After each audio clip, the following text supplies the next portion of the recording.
When the internet began, bulletin board services, or BBS, became the first online communities of the so-called information superhighway. Using their phone lines, people logged in from all over America to talk about sports, games, movies, and on one BBS in particular, share their ghost stories. Over time, those communities all went dark, except for one lone server that continues to operate somewhere in an unknown part of Pennsylvania's Rust Belt. A relic of the 1990s, veiled in mystery, it is a digital archive of humanity's strangest encounters with the unknown, as told by the people who experienced them. My name is Brandon Schexnayder, and you are listening to Fear Daily. Subject: My listings. User: MelCells21. Posted March 13th, 1999.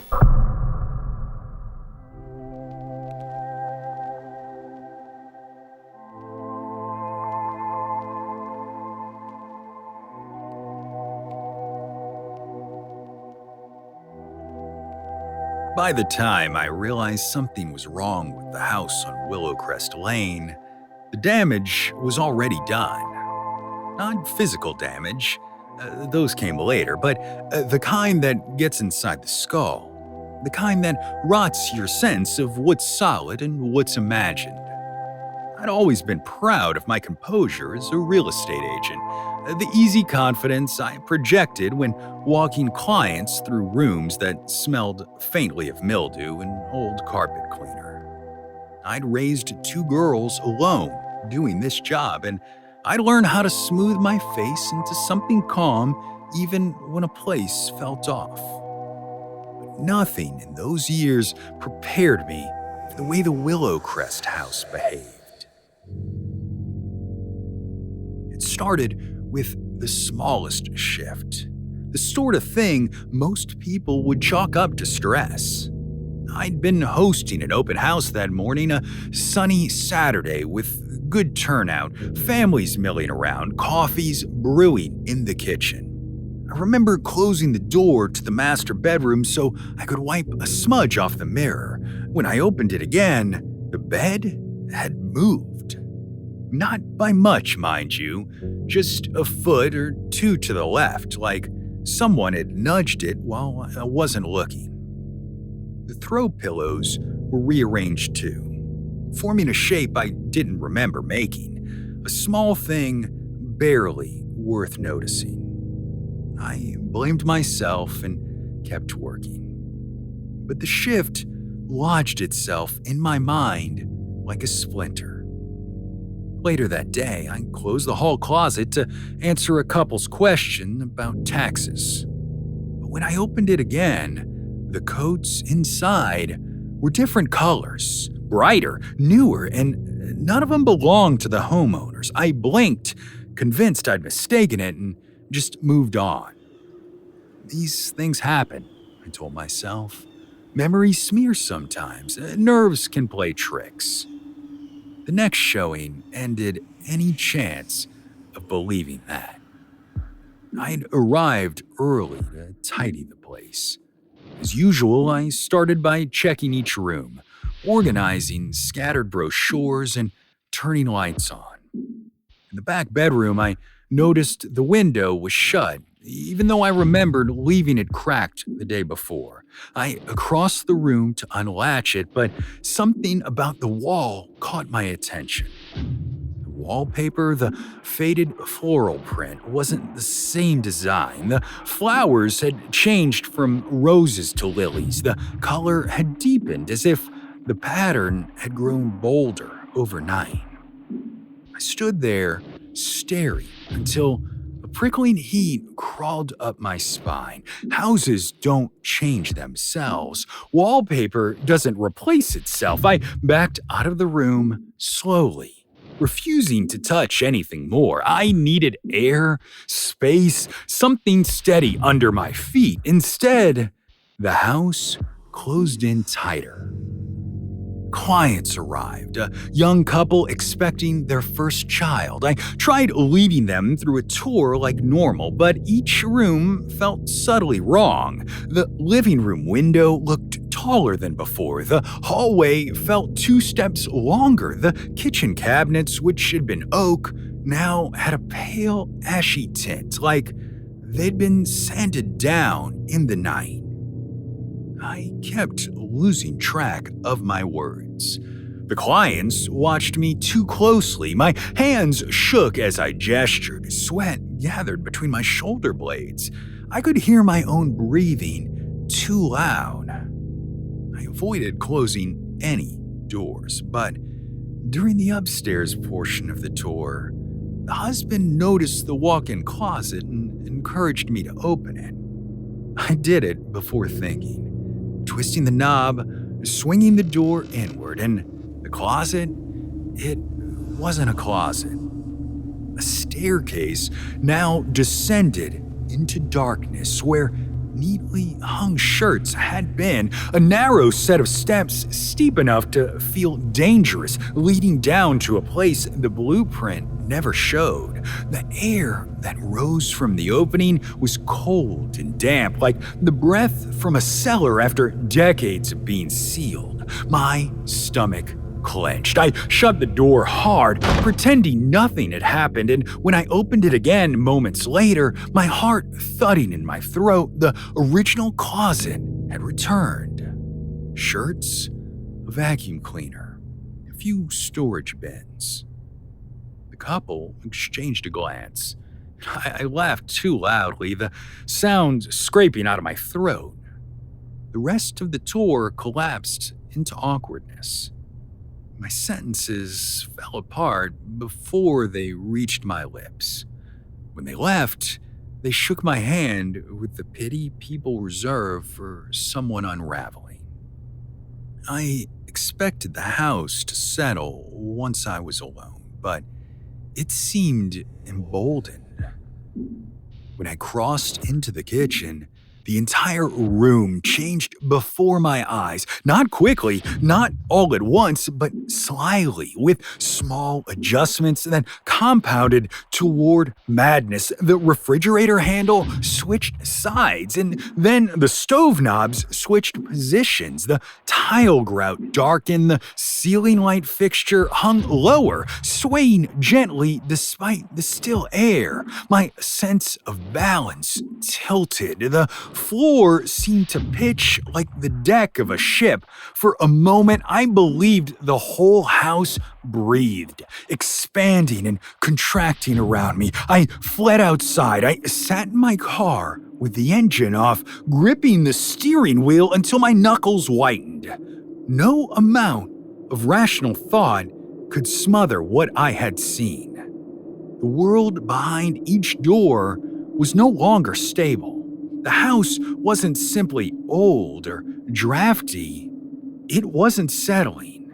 It was rearranging itself deliberately, watching me notice, reshaping every time I tried to define it.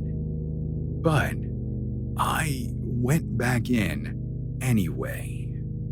A single mother doesn't skip a showing. A commission is a commission, and desperation is a hard habit to break. The final incident happened during a private evening tour for a man relocating from Florida. He wanted something quiet, something with character. I met him at the front door just before sunset. The air outside was crisp, but inside it was stifling. Thick with a musty warmth like soil that had been freshly overturned. I pushed the door shut behind us, and the entryway stretched twice its length. The hardwood floors bled seamlessly into carpeting. The baseboards thickened. The walls rippled in a slow wave as the house adjusted itself around us, rearranging its bones.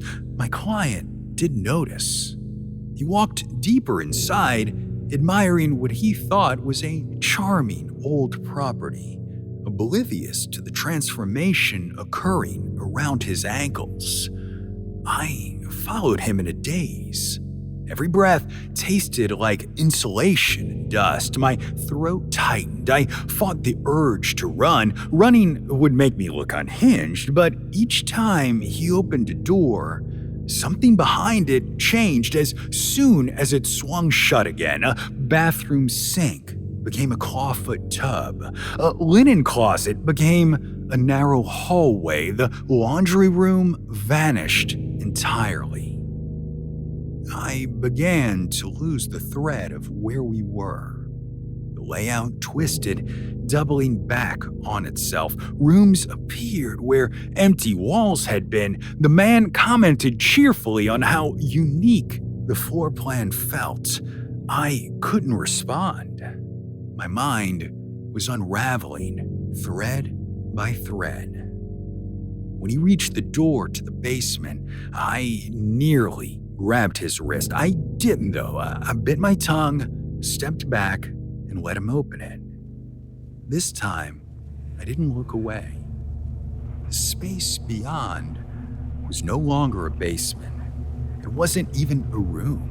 It was a cavernous, slopping void lined with wooden beams like ribs. The smell was damp and ancient. The floor, if it was a floor, descended at a steep angle into blackness. I froze, breath trapped in my chest. Something moved down there, shifting weight softly like a body turning in sleep. The man saw nothing. He described it as spacious, commented on the storage possibilities. The house didn't show him what it showed me. It was choosing. When he shut the door, the void blinked out, and in its place was drywall and shelves stacked with dusty paint cans. I felt the world tilt around me. He left with a handshake and said he'd think it over. I sat on the staircase afterward, trembling, unable to trust gravity. Doors stretched and contracted like lungs around me. Walls creaked without settling. The entire structure pulsed with quiet intention. Well, I have not shown the house since. And even now, when I close my eyes, I still see glimpses of the alternate rooms waiting on the other side of each door frame. Rooms that rearranged themselves for me alone. Rooms that felt too aware, too deliberate. I now dream of doors swinging inward into places that don't exist, of staircases descending into breathing darkness, and I avoid hallways now. I avoid shutting anything. My daughters have started to notice. They whisper about how jumpy I've become, how I flinch at the sound of a hinge moving, and sometimes, in my own home, I close a cabinet and reopen it quickly to reassure myself that nothing has changed. But last night, when I did, the plates were stacked differently inside.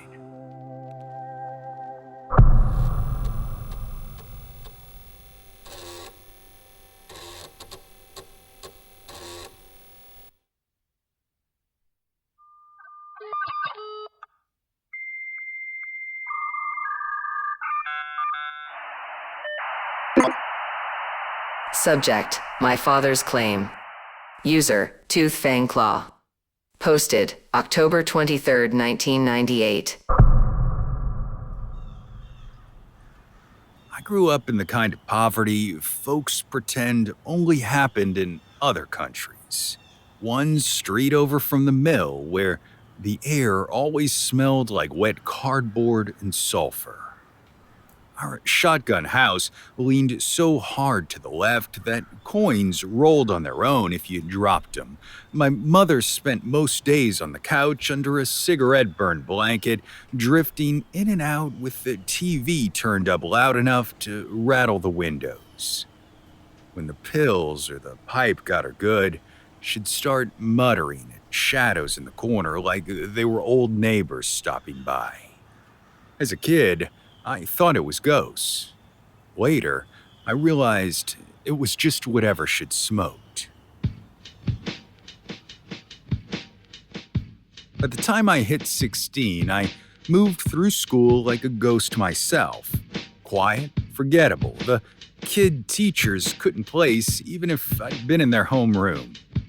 After the final bell, I'd ride my bike to the food line and bag groceries until close. I learned the exact time the manager tossed the bruised produce and which dented cans he sent to the back for damage write-off. Most nights, I ate sitting on the warm concrete behind the store. Steam from the dumpsters drifting around me while I worked through a peach as soft as a sponge. People left our family all the time, but they never came back. So when I stepped out of the store one October evening and saw a man standing under the buzzing sodium light, hands in a beat-up leather jacket staring straight at me, I felt something coil tight in my stomach. Not recognition, something older than that. Warning. He moved like he was chewing through pain with every step. Tall, gaunt, beard gone patchy, like it had fought its way out. Even though I hadn't seen him since I was 6, there was no mistaking him. The same crooked posture, the same eyes that looked borrowed from someone with a different life. I didn't want him to be my father, but everything in me knew he was. What stopped me cold wasn't that he'd come back. It was the terror on his face, real terror, the kind that doesn't come from owing money or running from cops, the kind that comes from something you can't outrun no matter how far you go. He didn't call my name or open his arms like some made-for-TV reunion. He just stepped forward under the flickering light, looked me over like he was checking for something crawling on my skin, then grabbed my arm and pulled me into the narrow alley beside the store. His hand was fever hot, and I swear the heat burned even after he let go. He wasn't drunk, wasn't high.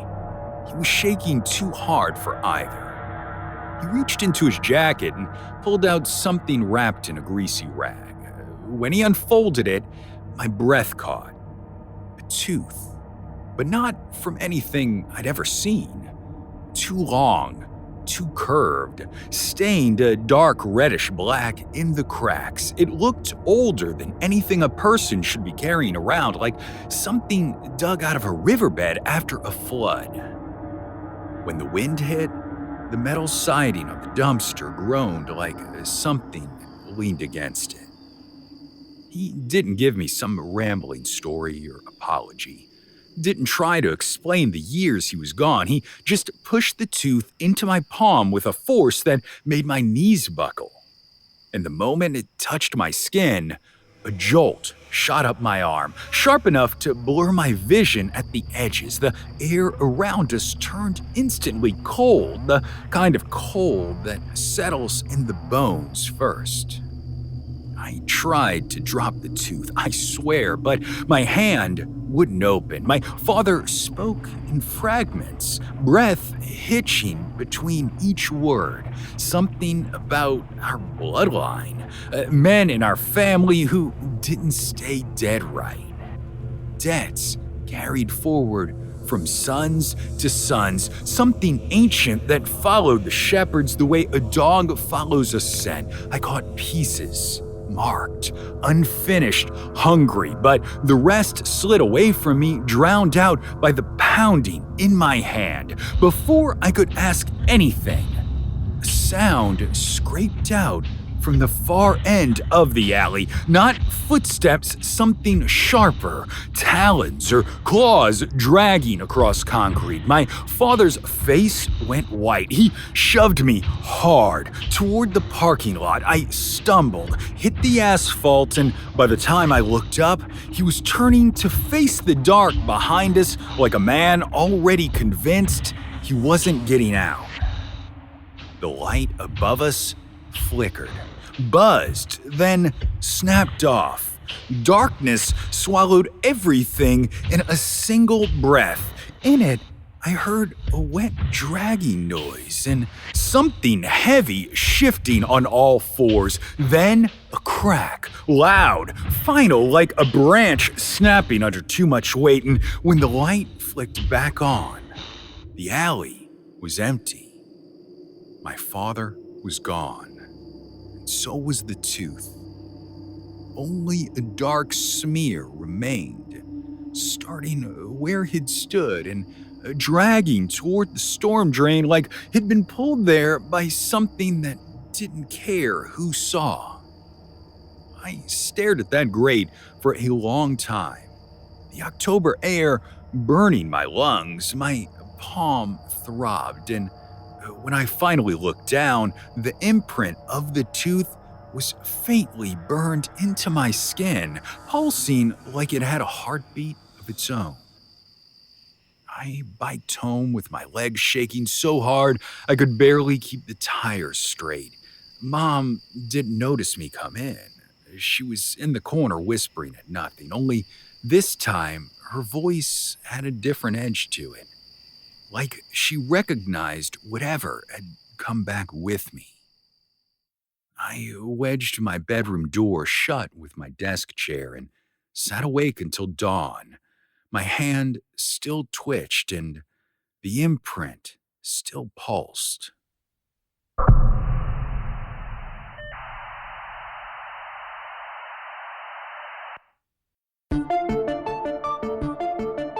Fear Daily is an independent podcast hosted by Brandon Schexnayder and written by Brennan Storr, with Joanna Smith serving as the consulting editor, audio production by Rachel Boyd, and sound design by Southern Gothic Media. This podcast is a work of fiction. Names, characters, places, and incidents are either products of the author's imagination or are used fictitiously. Any resemblance to actual persons, living or dead, or to real events or locations, is entirely coincidental. Ad-free versions of Fear Daily are available now on your favorite podcast apps. For more information, visit feardaily.com. But move fast, before the server goes offline.